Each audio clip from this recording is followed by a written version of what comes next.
Good evening, everyone, and welcome. Andrew and I, together with Paul and Jane, would like to welcome everyone and thank you for joining us in the celebration of the marriage of our children, Lance and Sarah. Let me also say thank you to Paul and Jane and the many people who have helped make this day so special.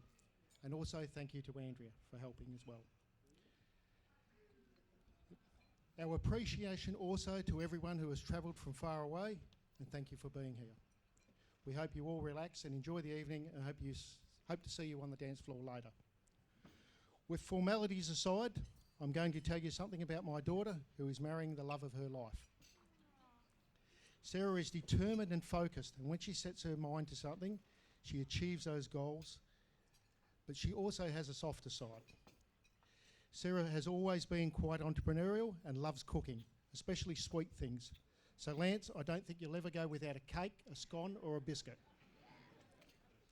She incorporated that love for cooking in her school days as well. I recall a time she decided to sell fundraising chocolates at school to fund her excursion trip to Japan. The chocolates were a great hit and the money started to roll in. But she was so successful that the school decided to axe that and decided to start doing it themselves. Not to be deterred, she decided to start baking cookies and take them to school instead and sell them at school. The kitchen became a production line for her baking cookies, and she was also very successful at that. When Year 12 studies came around and Sarah studied hard, she'd find baking scones as her relaxing time. The only thing was she baked in a cloud of flour and then went back to her room, and Andrew and I were left to clean the kitchen. How could we be angry at her or anything like that?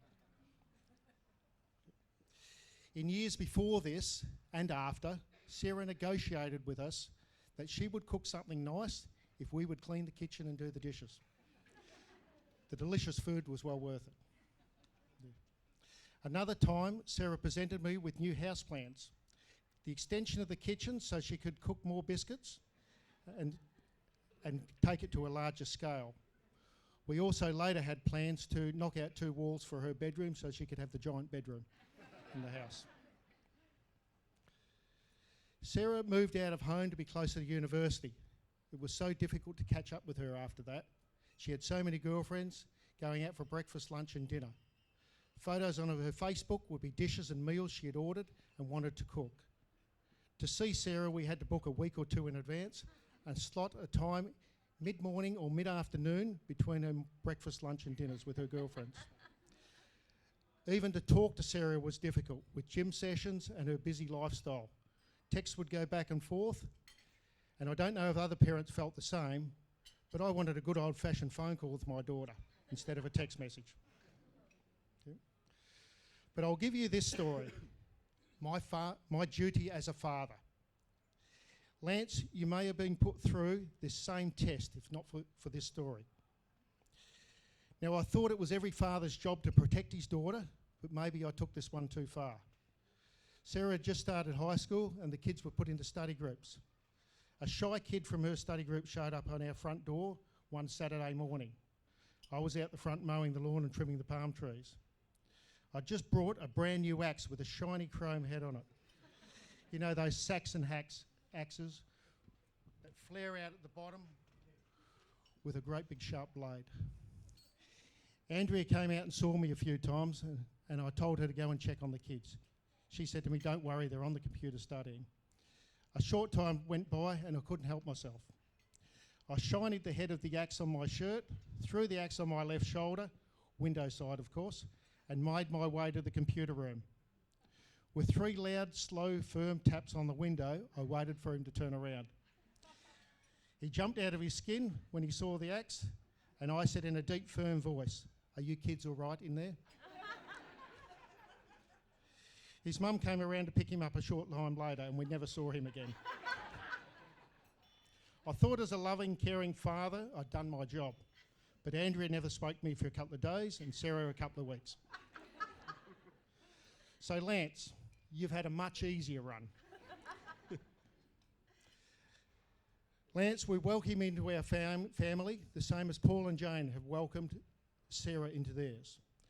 Lance and Sarah, We have watched your relationship grow, and we've watched your love for each other grow as well. How considerate and attentive you are to each other, and how you both care for each other and enhance each other's lives. We are so happy and proud of you both. I guess what I'm saying with all these stories is that Sarah is a kind, compassionate, loving and generous daughter and sister. And I know she will bring those same qualities to your role as her role as a wife and a mother. I see Lance with the same qualities, and I see how devoted Lance is to his family, and I know he will bring the same devotion to you, Ollie, and your future children.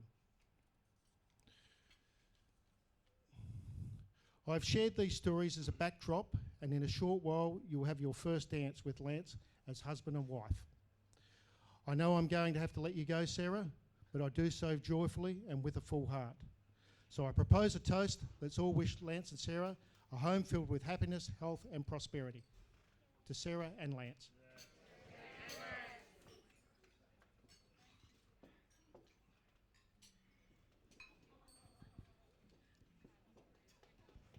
Thank you, Keith.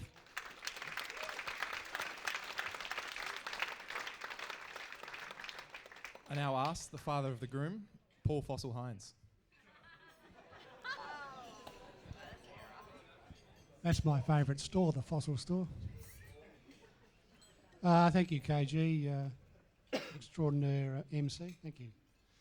For those who don't know me, my name is Paul, and I'm the proud father of Lance. It's my great pleasure to speak tonight on behalf of our family, together with my lovely wife Jane, daughter Rachel, who's a beautiful bridesmaid, and younger son KG. We too would like to thank everyone for coming to help us celebrate this very special occasion. Extra special, of course, is thanks to all those who have travelled from interstate. We really appreciate it. As Dad would say, family is everything. We're thrilled to be here today to witness the joyous union of two very special people. So, welcome to the family, Mrs. Hinds.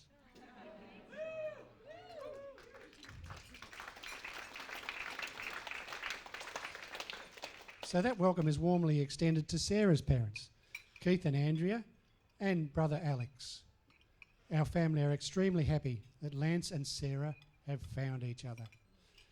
It has been wonderful watching their relationship grow and strengthen, and now with their latest addition of their baby Oliver, they have created their own family, and we wish them every happiness together for the future. They have a very special partnership, and the love and commitment they share with each other is obvious. May you both experience many, many more feelings of joy and happiness in the years ahead as your journey together continues. Now let's talk a little bit about Lance. He was a very happy, very easygoing child.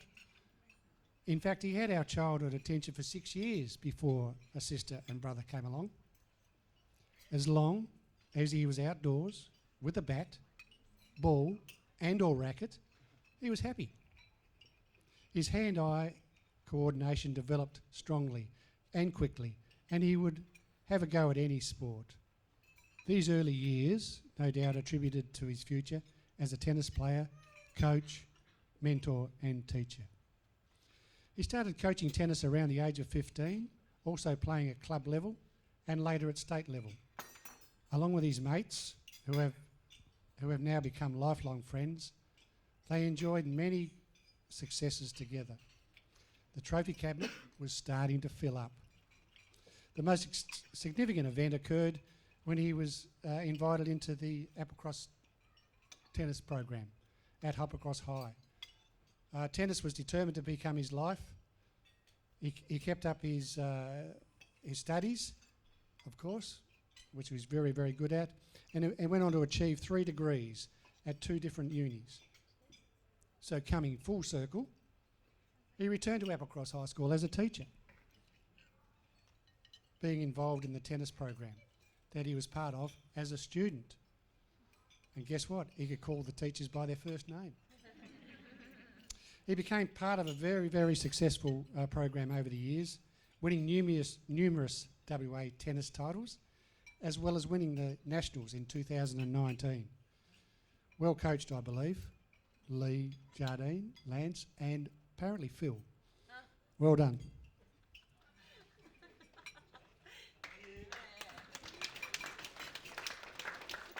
So, as Lance's career grew, he went on to head up the program and is now acting head of Phys Ed department. So his hard work and dedication to duty is absolutely reaping rewards. As I puff out my chest with pride, of course, with my son, I'll mention his strong ethics, unwavering loyalty, steely determination, competitive spirit, and love of teaching that has helped him get to this point. He handles all this with a quiet confidence and committed, calm demeanour. This he gets from his mum. He continued to play competitive tennis on weekends and enjoyed more of that winning feeling, culminating in 3 state titles, 4 runners-up, and a prestigious MVP award. He also found time for cricket, footy, frisbee, and touch rugby, as well as regularly riding to work. The travel bug hit, and he travelled overseas with both Scott and Simon to US and Japan. His work also enabled him to indulge his travel as well, going to Texas, Barcelona twice, and New Zealand 6 times. Not to mention the annual boys' trip to Melbourne to see his beloved AFL Dockers play. Then, one day, this beautiful, young, bubbly teacher literally ran into Lance. This was, of course, his beautiful bride, Sarah. And the rest is history, as Laura said. Fast forward 5 years, and here we are today. They make a great, absolute great team. And Sarah has fitted into our family beautifully. One of the best huggers, and a great baker, and a beautiful smile. Today, you have confirmed your commitment to each other. May you have many blessings during your marriage. Continue to make each other laugh, have fun, and certainly look after each other. We wish you both and baby Oliver much love and happiness always. True love. As they say, true love is a treasure you can never put a price on. Always take care of it and guard it well. Congratulations.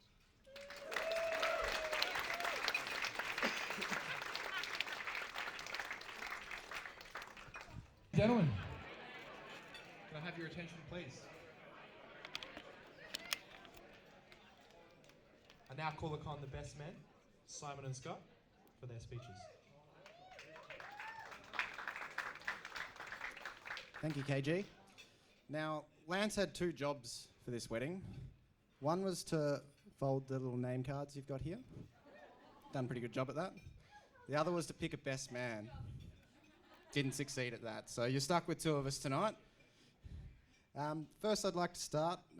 We'd like to propose a toast to the bridesmaids, who look particularly stunning today. So everyone raise your glasses. And also, keep your glasses raised. A toast to Sarah. How stunning does she look today?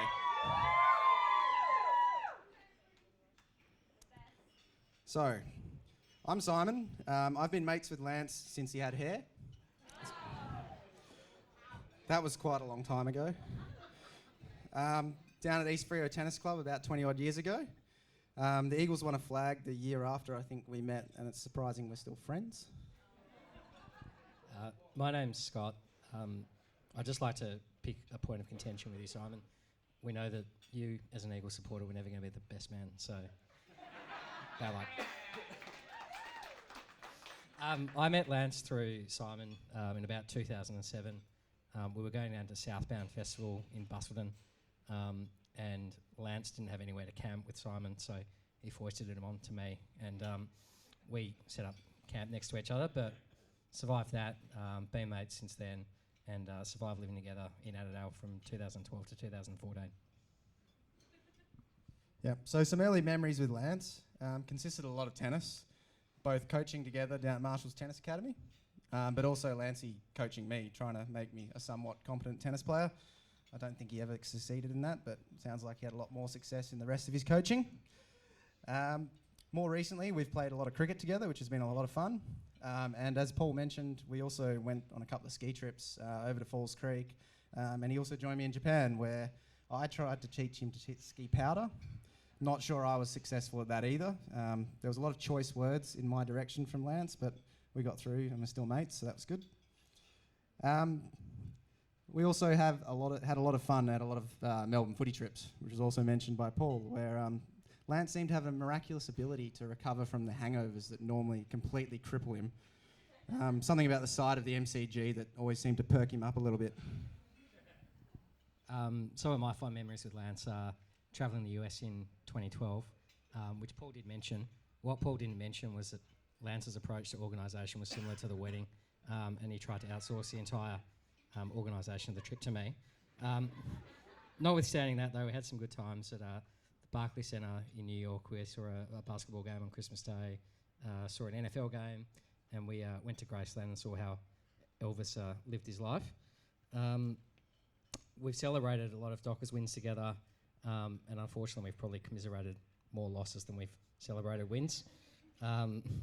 And it's always next year, isn't it? And then Lance is also really into live music as well, so he dragged me to see San Cisco, mainly for Scarlett Stevens, better known as Beryl Streep on Instagram, and then also saw some bigger gigs like Prodigy and New Order at Future Music. So a few things to know about Lance. As I mentioned earlier, suffers some of the worst hangovers of anyone I've ever met. One time following a night at the infamous hippie club, Lance pretty much spent the entire next day yelling at the toilet so loud that he burst all the blood vessels in his eyes and spent the next week or two looking like someone who hadn't slept. Lance also claims he's a super taster.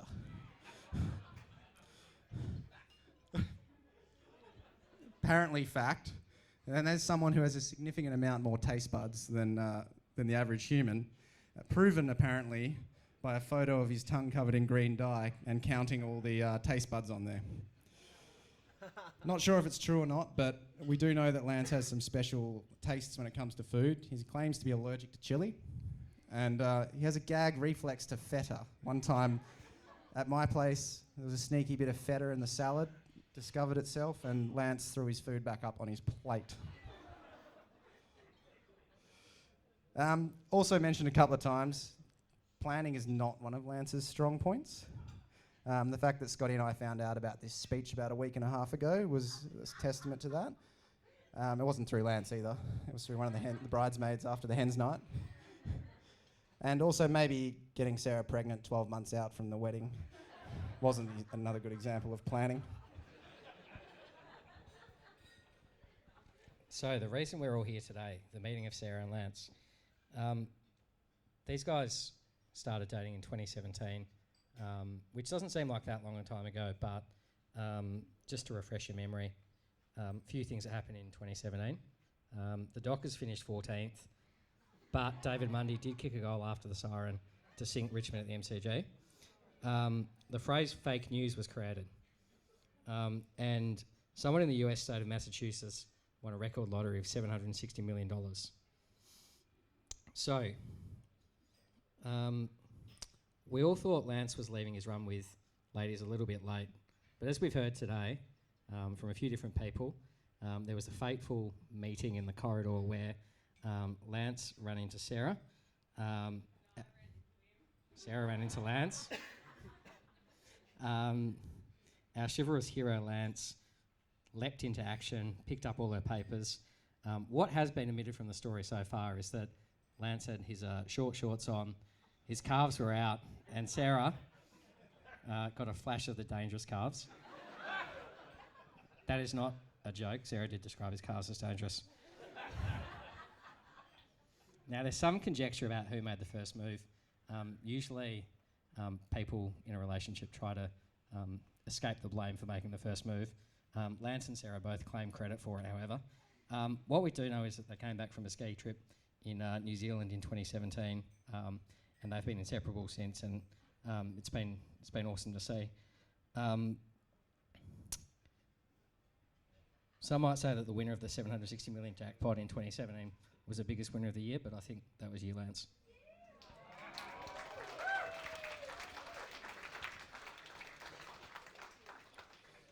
So I think we all know Lance is a pretty outstanding sportsman, tennis player, member of the infamous Greenwood Goats, couple of state league titles under their belt.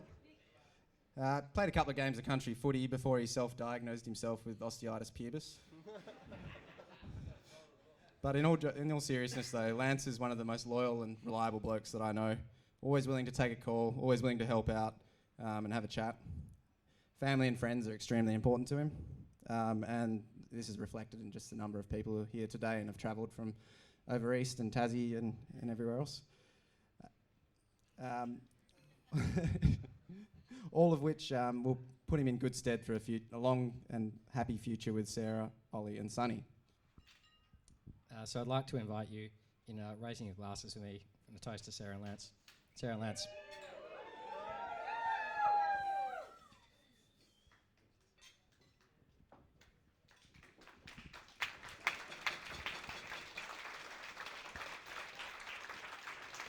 Thank you, gentlemen.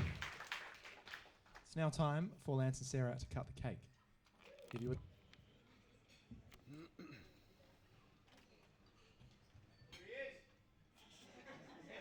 Hello, everyone. Now, I'm hoping this might be the first time I actually get to speak without being interrupted. And if you do, unfortunately, I can't give you any detentions. So in my research of groom speeches, it was all about the thank yous. So hopefully I don't bore you too much or miss anyone off, and if I do, I apologise sincerely. So firstly, thank you to my parents for bringing me up into the person I am today, and for always being there for me, for anything I need, and for doing things for me that I didn't know I needed. Thank you to Keith for those kind words, and to Keith and Andrea for raising such a beautiful lady that I'm so lucky to have met.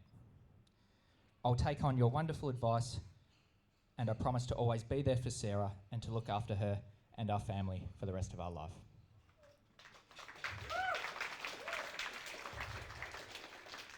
Now, on behalf of my wife and I,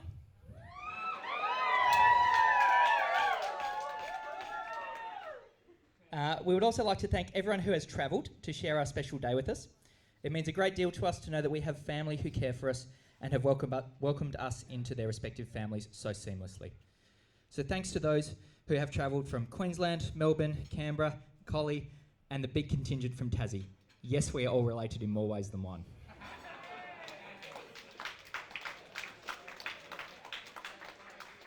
We would also like to thank our siblings, who all think we are the golden children. As much as we would love to say how hard it has been growing up as the oldest, it really hasn't, with the three of you as our youngest siblings, and we are looking forward to much more family time in the future. Now, unfortunately, it's not been possible to have everyone we love here with us today, but we know they are here with us in spirit, and more importantly, they are in our thoughts and hearts. So I'd like to propose a toast to absent friends and families. Absent friends and family.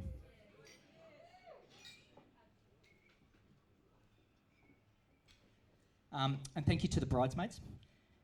Today would not have been the same without you helping my beautiful bride through, and I'll echo what my groomsmen said about how amazing you look today.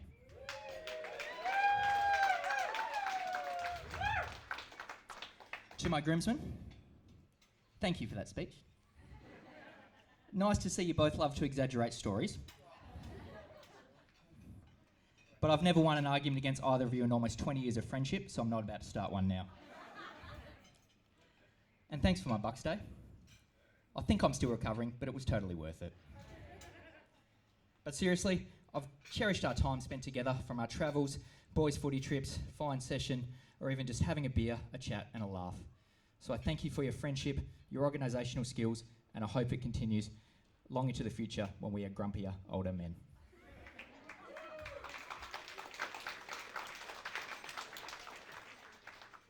And now to the most important part of my speech, to my wife.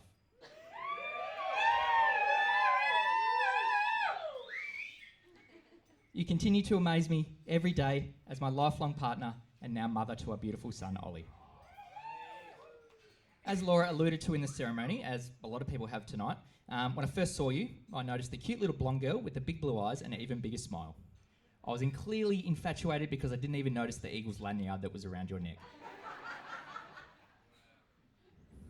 But based on how beautiful you look today, I'm absolutely happy, fulfilled, and content with my decision.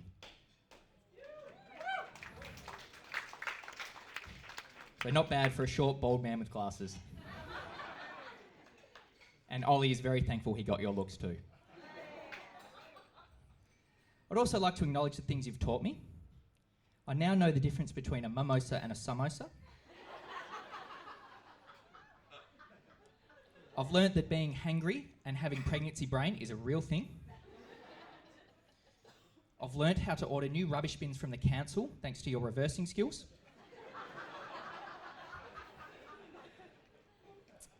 And I learnt once from overhearing you talk to a friend that the only thing you picked up from watching me play cricket was that I was good at staying in and that I was a keeper.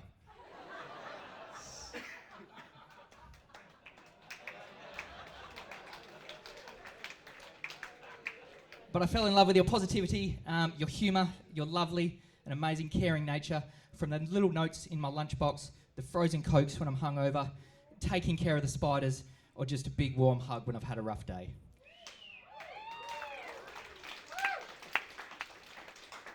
I've loved and cherished all our time spent together, from our travel adventures, our date nights, our time spent with our families.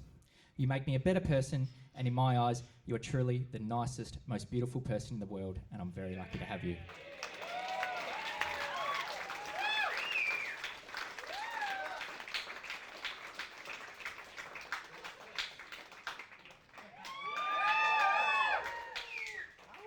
Now finally, my wife and I would love to thank everyone for attending.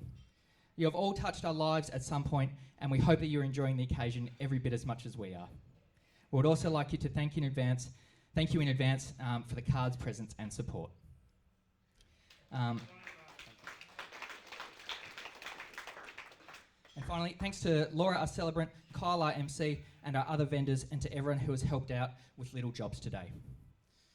And of course, the biggest thank you of all to my wife, who thought she was having the year off for her own leisure, but instead has done an incredible job planning this special day, all the while carrying and raising Ollie.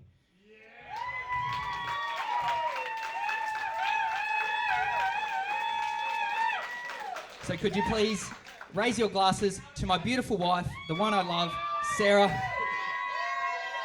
Sarah.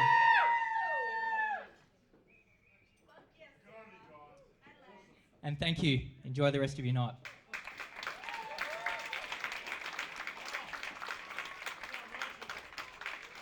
Thank you, Lance.